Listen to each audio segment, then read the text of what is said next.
하나님의 뜻이 뭘까? 이런 질문 가끔 하죠. 나를 향한 하나님의 뜻은 뭘까? 자, 우리가 종종 이렇게 던지는데 이런 질문을 던지면서 생각하는 게 있어요. 언제 직장을 옮겨야 되나? 하나님의 뜻이 뭘까? 혹은 어느 학교를 가야 되지? 누구와 결혼해야 되나? 또 교회에서 어떤 사역에 내가 좀 인볼브해야 될 것인가? 주로 이제 이런 일들이 있을 때 우리는 하나님의 뜻을 얘기하는 것 같아요. 그러니까 어떤 삶의 중대한 순간이라든지 위기의 때에 하나님의 뜻을 묻는 경우가 많죠. 근데 우리가 오늘 읽은 본문은 하나님의 뜻에 대한 우리의 어떤 일반적인 생각에 도전합니다. 도전해요. 그러니까 하나님의 뜻과 관련해서 우리는 하나님이 나에게 뭘 하기를 원하실까 자꾸 이런 쪽으로 초점을 맞추기 쉬운데, 오늘 말씀은 하나님은 내가 어떤 사람이 되기를 원하시는가, 거기에 관심이 많으시구나 라는 걸 알 수 있어요. 그러니까 하나님의 뜻은 무엇인가 그랬을 때 항상 기뻐하라, 쉬지 말고 기도하라, 범사에 감사하라. 자, 이것은 뭘 해라 그런 건 아니죠. 우리가 이제 어떤 사람이 되어야 하는가에 대한 그런 주님의 관심이에요. 우리가 좀 복습을 해본다면 5장 12절부터 15절까지는 관계에 대한 문제였어요.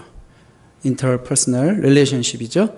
그러니까 지도자와 교인 간의 관계, 그리고 교인과 교인 간의 관계가 참 중요하다, 이런 말씀을 나눴어요. 근데 오늘의 본문의 말씀은 어떤 삶의 태도, 자세에 대해서 다루는 말씀이다, 이렇게 생각하시면 되겠습니다. 항상 기뻐하라, 무슨 형이에요?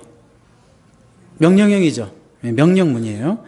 그러니까 항상 기뻐하는 거, 쉬지 말고 기도하는 거, 범사에 감사하는 거, 이게 하나님의 뜻이에요. 행해야 되는 거예요.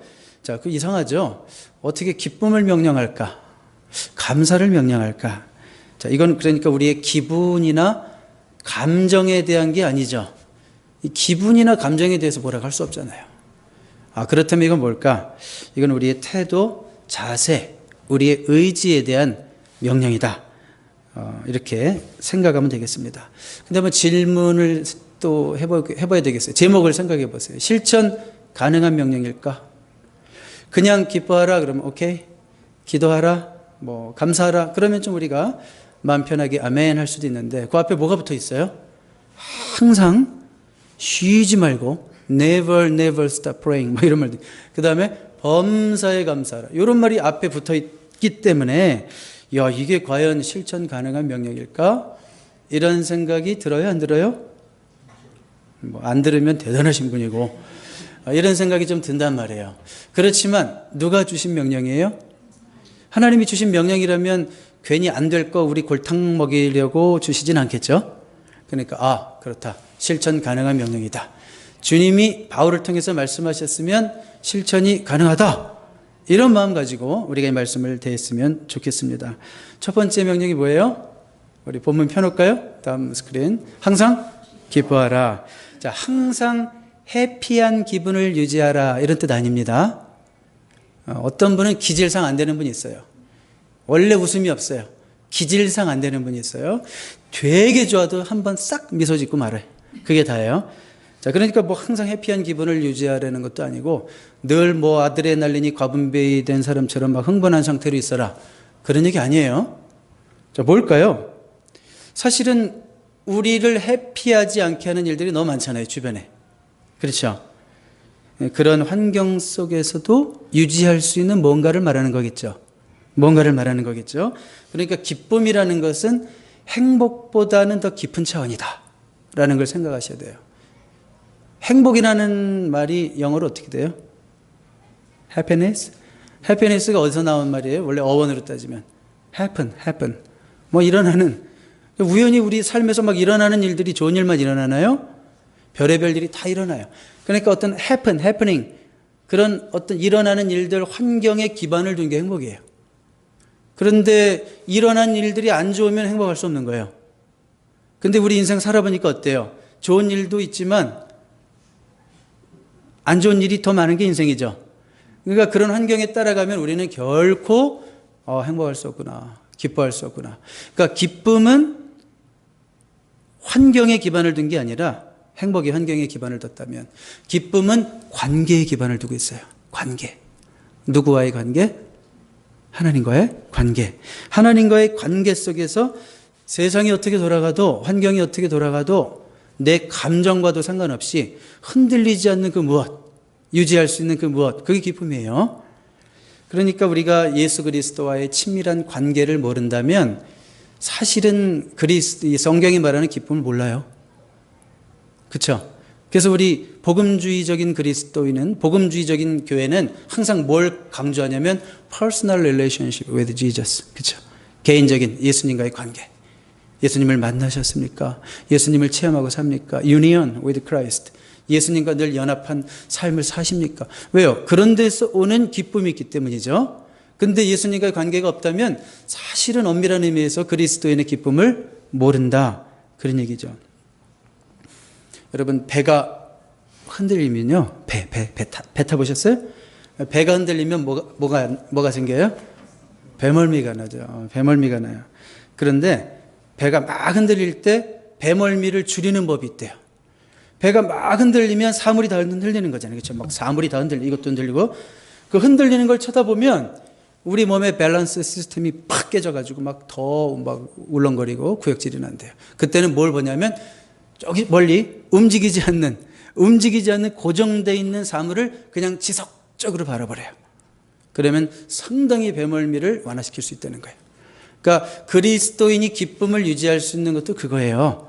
늘 움직이고 흔들리고 왔다 갔다 하고 좋았다 나빴다 하는 우리 사업터를 보면, 또 늘 변덕이 심한 내 마누라님을 보면, 말 안 들었다가 효도했다가 말 안 들었다 효도했다 하는 내 자식 새끼를 보면 이게 그냥 내 기쁨이 하루에도 막 2번, 3번 왔다 갔다 한다 이거예요.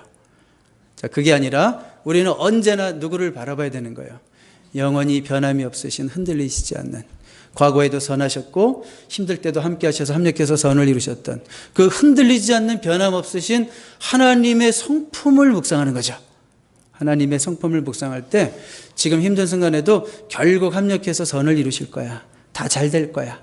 It came to pass. 이 또한 지나가리라. 더 좋은 일이 올 거야.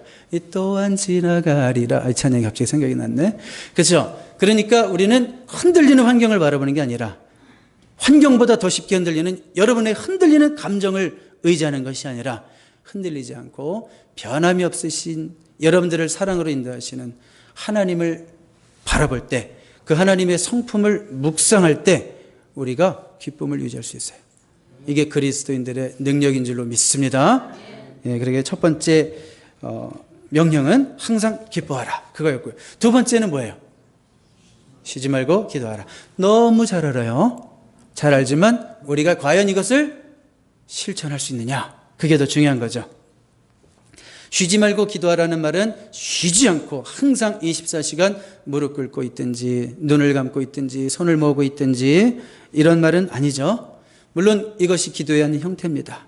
무릎 꿇고 손을 모으고 눈을 감고 시간을 정해놓고 어느 장소에 가서 기도하는 거, 자, 그것도 기도의 하는 형태고 반드시 우리가 가져야 될 기도죠.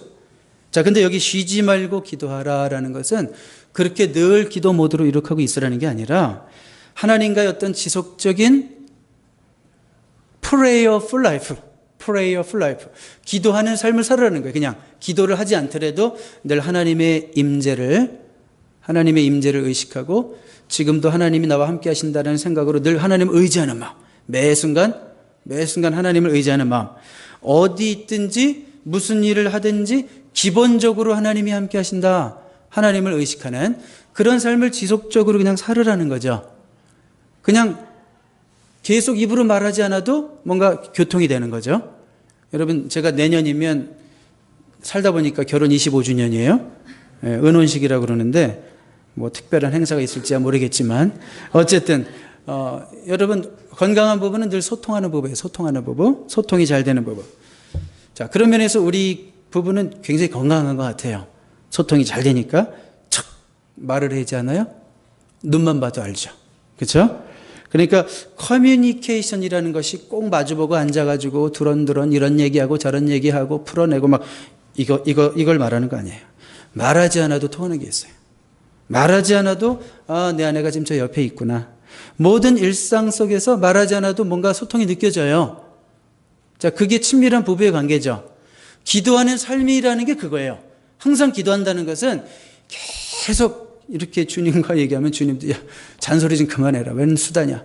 주님도 지치실 것 같아. 그런 게 아니라 그냥 주님과 같이 있다는 느낌을 받는 거죠. 어려워요? 쉬워요? 그런 삶을 어떻게 살아요? 뭐 이런 분도 있을 것 같아요. 여러분 혹시 한번 물어볼게요. 숨 쉬는 거 힘드신 분? 이 자리에 계신 분은 없을걸요? 숨 쉬는 게 힘든 분은 저 중환자실에 누워있는 분밖에 없어요. 숨 쉬는 것이 자연스러운 것처럼 우리가 숨을 들어 마시고 뱉을 때마다 한 번 했다, 두 번 했다 이러지 않잖아요. 그냥 자연스럽게 숨을 쉬는 것처럼 하나님과의 바른 관계 속에 있는 성도는 그냥 기도하는 삶이 그냥 몸에 배 있는 거죠. 자연스럽게 기도하는 거죠. 운전할 때요, 가끔씩 누가 갑자기 그냥 차가 갑자기 나를 놀래켜요. 확 끼어들 때가 있어요. 그때 우리 아이고 주여, 이게 이제 항상 기도하는 분이야 이게. 그런데 차가 갑자기 확 끼어드니까 쌍시옷이 팍 나온다. 이분은 아닌 것 같아. 아닌 것 같아. 자, 그러니까 늘 주님과 교제하는 무의식의 영역이 어떤 위기의 때, 우리가 자극받을 때, 뭐 누구를 건드릴 때 순간적으로 외적으로 표출되죠. 언어로. 그러면 이분이 평상시에 늘 주님과 교제하는, 항상 기도하는 삶을 사는 분인가? 아니면 주일에 한 번, 뭐 기분 좋으면 아침에 기도 한 번 딱 정해놓은 시간 외에는 이제 기도했으니까 주님이 완전히 나랑은 상관이 없고 그 외에 모든 시간은 따로 사는 사람이겠죠. 그러니까 차가 확 끼니까 쌍시옷이 나오죠. 주님이 안 나오고. 자, 무슨 얘기인지 아시겠죠? 그러니까 여러분 항상 기도하라 그럴 때 어떤 분은 그래요. 항상 뭐 하나님께 뭘 요청하라는 얘기인가? 아니죠. 기도는 요청이 아니에요. 리퀘스트는 기도의 한 가지 부분일 뿐이에요. 그러니까 기도는 대화구나. 그러니까 주님과의 쌍방적인 지속적인 커뮤니케이션이구나. 이렇게 얘기하시면 되겠습니다. 여러분 이렇게 24시간 주님과 늘 기도하는 삶을 살기를 원하는 삶에는 죄가 있을까요? 없을까요?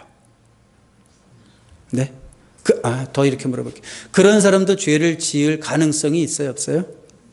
그럼에도 불구하고 있다는 거 기억하십시오. 여러분 하나님과 늘 동행하기를 원했다는 사람을 알고 있어요. 평신도예요. 옛날 사람이에요. 17세기 프랑스의 수도원에서 주방일을 했던 로렌스라는 형제가 있었어요. 로렌스. 자, 이 형제는 직업이 뭐예요? 주방장 비슷한 거예요. 기도원, 수도원에. 주방장에서 늘 음식을 만들면서도 주여 맛있게, 주여 음식을 나누면서도 이분들 맛있게 먹게 해주시고. 그러니까 늘 그냥 일상 속에서 주님과 교제하는 거예요. 뭐 그렇다고 해서 이분이 정해놓고 기도를 안 한다, 그건 아니에요. 아침에는 또 뭐 1시간, 2시간 정해놓고 하나님과 이렇게 아주 집중적으로 기도하지만 그 남은 시간도 늘, 그러니까 이분은 신앙생활과 일상생활에 분리가 없는 거죠. 그러니까 여러분들 주일 한 번 예배 잘 드리고 평일은 만들어서 한다, 이게 아니죠. 이분은 그냥 이게 연장선상에 있는 거예요. 자, 이렇게 늘 주님과 교제하면서 살기 원했던 그분의 묵상집이 책으로 나와 있죠. Practicing the Presence of God.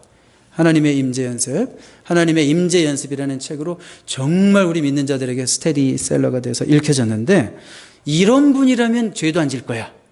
우리가 약간 이런 생각을 하게 돼. 그렇죠? 야, 이렇게 뭐 늘 매 순간 주님 앞에서 집중하고 주님과 교제하는 삶인데 뭐 죄가 있겠어? 그런데 이분이 뭐라고 고백을 하냐면 이렇게 고백을 해요. 자신도 종종 죄에 넘어질 때가 있다는 거예요.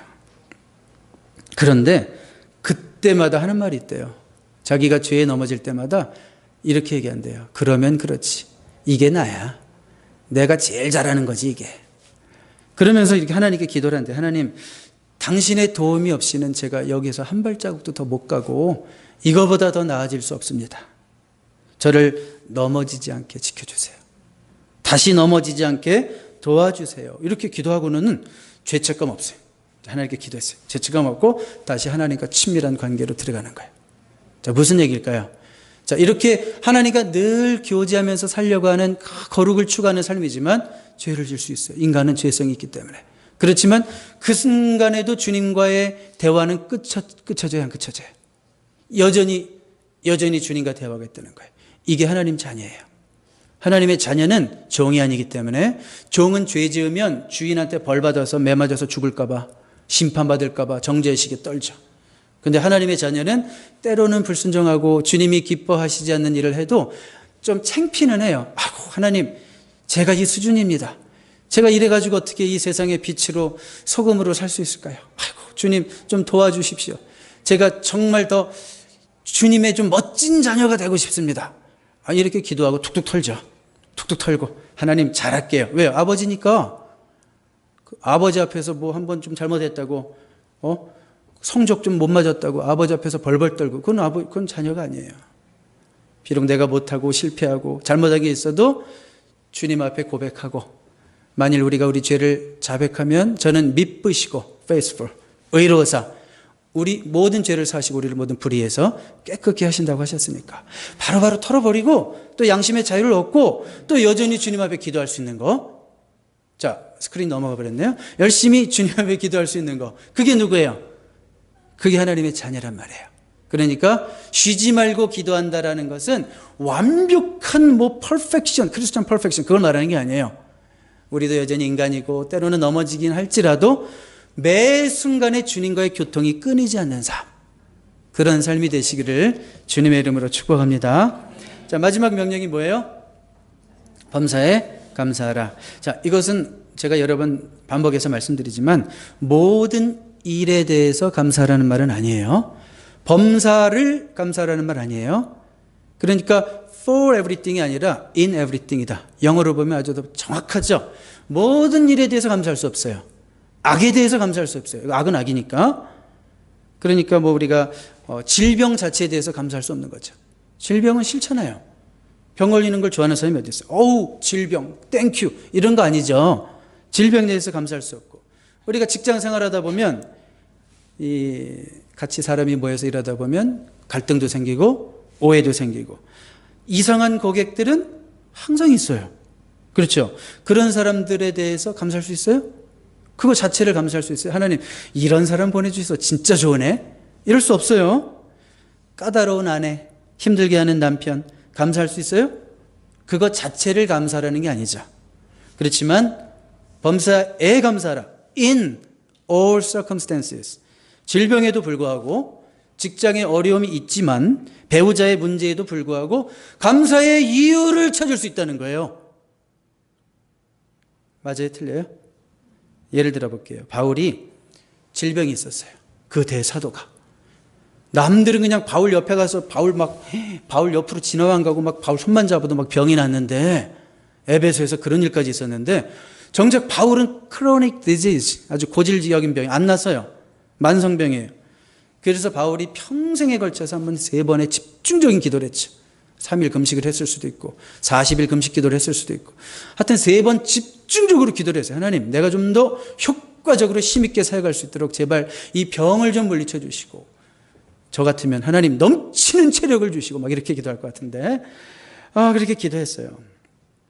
여러분, 그 질병 자체를 감사했다면 기도했어요, 안 했어요? 왜요? 감사할 일인데. 감사할 수 없으니까 기도한 거죠. 힘드니까, 괴로우니까. 그런데 기도의 응답이 뭐예요? 너 그 질병 좀 달고 살 수 없겠니? 그거잖아요. 그렇지만 깨달음을 얻었죠. 자신의 질병 때문에, 약함 때문에 내가 하나님을 항상 의지할 수밖에 없고, 항상 하나님을 더 간절히 찾을 수밖에 없고, 그래서 하나님의 능력이 나에게 이렇게 머물 수 있구나. 그래서 내가 타락하지 않고, 나 아마 건강했으면 아마 딴짓했을 텐데, 하나님이 적당히 나를 만드셔서 타락하지도 않고 늘 주님을 의지해서 하나님의 능력이 내 안에서 머물 수 있는 거였구나 깨달으니까, 질병 자체를 감사할 수는 없었지만 질병이 있는 중에도 깨달으니까 감사할 수 있는 거죠. 자, 이게 성도의 감사죠. 성도의 감사예요. 여러분, 직장에는 늘 힘든 사람들이 있기 마련입니다. 고객이든 동료이든. 근데 생각해 보면 감사할 수 있어요. 최소한 그 사람들 때문에 내가 돈 벌잖아요. 별 이상한 사이코 같은 사람도 오죠, 가끔. 어쨌든 그 사람 때문에 돈 벌잖아요. 그리고 그 사람들이 여러분들에게 총 내밀지 않잖아요. 더 지독한 고객, 더 지독한 동료 만나지 않은 것으로 인해서 감사할 수 있는 거예요. 네, 여러분, 유명한 얘기 있잖아요. 한국에서 뭐 다 아시는 얘기일 거예요. 어떤 분들은.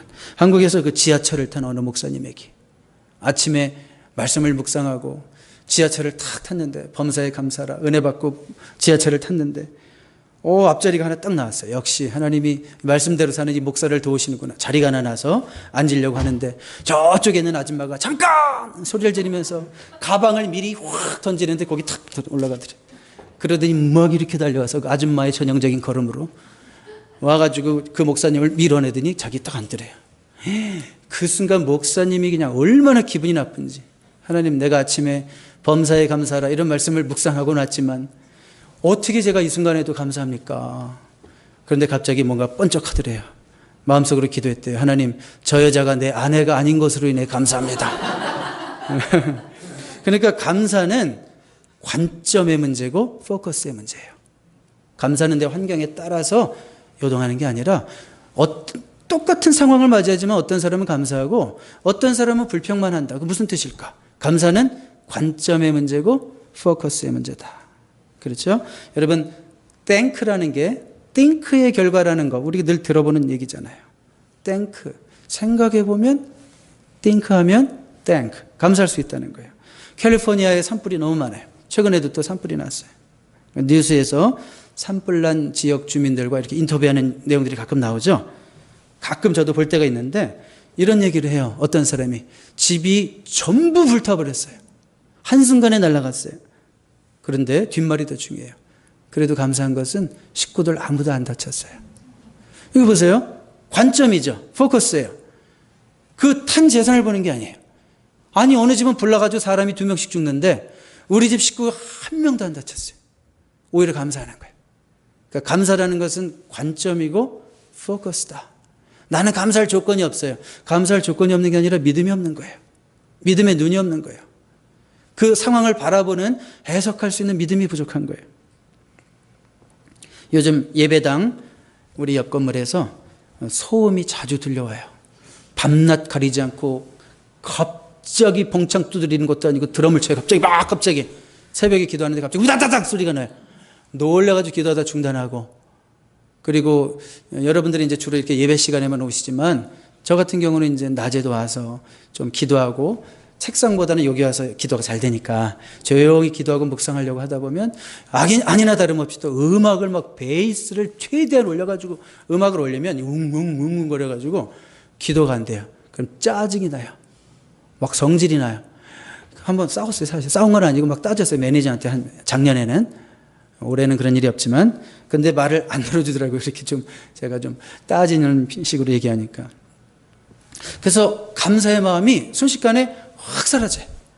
내 기도가 제일 중요한데 나 지금 집중해야 되는데 이렇게 환경이 왜 하나님 안 따라줘요 뭐 이러면서 마음에 불평이 확 생겨요. 그런데 최근에는 엄청 감사하고 있어요. 왜 그럴까요? 감사하기로 결심했어요. 뭐라고요? 감사는 감정에 따라서 따라가는 게 아니에요. 순응하는 게 아니에요. 결심하는 거예요. 내가 생각해 보니까 감사할 일이 많더라고요. 지금 조용해요? 안 조용해요? 예배 시간엔 이렇게 조용한데 뭐. 생각해 보니까 너무 감사해요. 그리고 말이 통해요. 가서 얘기하면 잘 들어줘요. 사실은 그 매니저만 약간 못됐고 일하는 사람들은 다 말을 잘 들어줘요. 그래서 뭐 몇 번 문제가 있었을 때마다 우리 집사님이 가가지고 딱 얘기하면 갑자기 탁 조용해지고 그래도 더 악한 사람들 아니라 의도적으로 우리 예배를 방해하는 남녀 호랑개교 신자들만 와가지고 이러면 얼마나 힘들겠어 우리가. 그래도 우리 말 들어주고 이해하니까 감사하다. 커뮤니케이션이 부족해서 그러지 좀 우리가 노력하면 앞으로 잘 되겠다. 그리고 사실은 자꾸 옆집에서 소문이 나니까 기도하게 되더라고요. 그것 때문에도 감사했어요. 이 사람들 때문이라도 기도하게 됐다. 그래서 어떤 기도하는지 알아요? 하나님, 이 사람들이 너무 일이 안 돼서가 아니라 너무 일이 잘 돼가지고 왠지 이 자리가 부적합해서 더 좋은 곳으로 이사가게 해주세요. 아니면 대화가 잘 돼서 서로가 잘 협력하는 관계가 되게 해주세요. 하나님이 어떤 방법으로도 응답해 주실 것을 믿어요. 우리 이미 집사님이 레터를 하나 쓰셨어요. 협력을 구하는 레터를 오늘 이제 전달하는데 생각해 보면 다 감사한 거예요. 우리가 뭐 핍박을 당해요. 초대교회 성도들처럼 예배보다 갑자기 총 들고 와서 나가라고 그래요. 칼 들고 와서 나가라고 그래요. 얼마나 감사해요. 별거 아닌 거에도 너무 편의주의에 빠져가지고 이제는 감사하지 못하는 우리들의 모습이 참 부끄럽죠. 그래서 생각해 보니까 관점이 바뀌고 포커스를 바로 가지니까 감사할 수 있구나 라는 것을 이런 사건을 통해서 다시 한번 깨달았고, 저 자신도 이런 말씀을 전하려니까 내가 감사하지 못하면서 뭘 성도들에게 범사에 감사라고 그래? 이런 생각을 하게 되니까 자꾸 범사에 감사하려는 나의 어떤 의지적인 노력이 생기는 걸 느꼈어요. 자, 말씀 결론 내릴게요. 3가지 명령을 우리에게 주셨습니다. 항상 기뻐하라, 쉬지 말고 기도하라, 범사에 감사하라. 자, 실천 가능한 명령이에요? 실천 불가능한 명령이에요? 실천 가능한 명령이에요. 하나님의 뜻이라고 그랬어요. 여러분, 하나님의 뜻은요, 이사를 동쪽으로 갈까 서쪽으로 갈까, 주식을 여기에 투자할까 저기에 투자할까, 이럴 때 묻는 질문이 아니라 오늘 말씀을 통해서 보니까 삶의 태도를 결정하라는 얘기구나. 뭐요? 삶의 태도를 결정하라는 얘기구나. 무슨 상황에서 기뻐하기를 결정하라. 쉬지 말고 기도하는 삶을 살기로 결정하라. 범사에 감사하라. 자, 이것은 여러분들의 결심으로 얼마든지 될 수 있는 실천 가능한 하나님이 우리에게 주신 복된 명령인 줄로 믿습니다. 기도하겠습니다. 살아계신 하나님 아버지, 늘 우리는 변하고 흔들리는 주변 환경 속에서 삽니다. 그것을 바라보면서 기쁨을 빼앗기지 말고 흔들리지 않는 변함없으신 하나님을 바라보며 그분의 선하심을 묵상하며 늘 기쁨을 유지할 수 있기를 원합니다. 자연스러운 호흡처럼 늘 하나님과 자연스럽게 교제하는 삶을 살 수 있게 하시고, 죄에 때로는 굴복하여 넘어졌을 때라도 주님과의 대화를 멈추지 않는 자녀의 기도하는 삶이 있게 하여 주시옵소서. 감사는 관점의 문제고 포커스의 문제라고 우리가 오늘 말씀을 나눴습니다. 감사하기 힘든 여러 가지 여건들을, 상황들을 많이 만나지만 범사에 감사할 수 있는 이유를 찾을 수 있는 관점과 믿음을 우리에게 허락하셔서 늘 감사할 수 있도록 하옵소서.